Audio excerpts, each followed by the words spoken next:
Others on the road, engines humming loud. Yo mga ka-JSD! Today, kwentuhan tayo tungkol sa isang napakasayang adventure na hindi mawawala sa atin mga naka two wheels. Ang buhay group rider.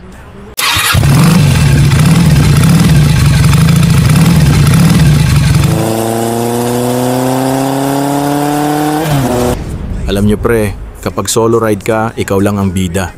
Gusto mong huminto? Huminto ka. Gusto mong dumiretso? Diretso ka. Walang kokontra. Ikaw bahala kung saan kakanan, kakaliwa, at kung ilang stopover ang gagawin mo para magpahinga o magpicture. Pero pag group ride, ibang klase bro. May formation, may roles, may rules. At syempre, may kanya-kanyang kwela sa tropa. Laging may isang malilate. At siya yung reason kung bakit may group chat na paulit-ulit ang tanong, on the way ka na ba? May rider din na laging naka full gear kahit 5 minuto lang ang ride. Tapos meron ding hindi pa nakakasakay. Naka-order na agad ng kape sa tambayan. Pero ang astig dito, bawat isa may role. Yung leader, parang tatay ng tropa. Siya ang nag-iisip ng ruta, laging disiplinado, at iniisip safety natin lahat. Respeto talaga dyan.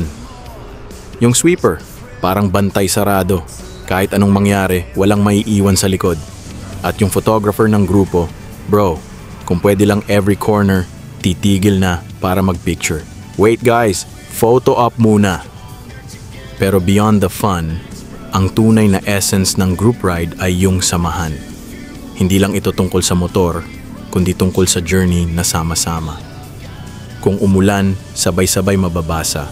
Kung mainit, sabay-sabay pawisan. Kung may na-flat, titigil ang lahat. Walang iwanan. At minsan may mga unexpected moments na walan ng wallet, nasiraan, o biglang may sumingit na kotse. Pero dahil tropa kayo, problema ng isa ay problema ng lahat. Madalas tawa muna bago tulong pero sigurado, tutulungan, walang duda. Ang buhay group rider ay hindi lang biyahe, kundi pamilya on two wheels. Walang iwanan, walang maiiwan. Kaya ride safe, ride strong, at higit sa lahat, ride with heart. This is JSD Vlogs reminding you, ang buhay rider, mas masarap kapag may kasabay.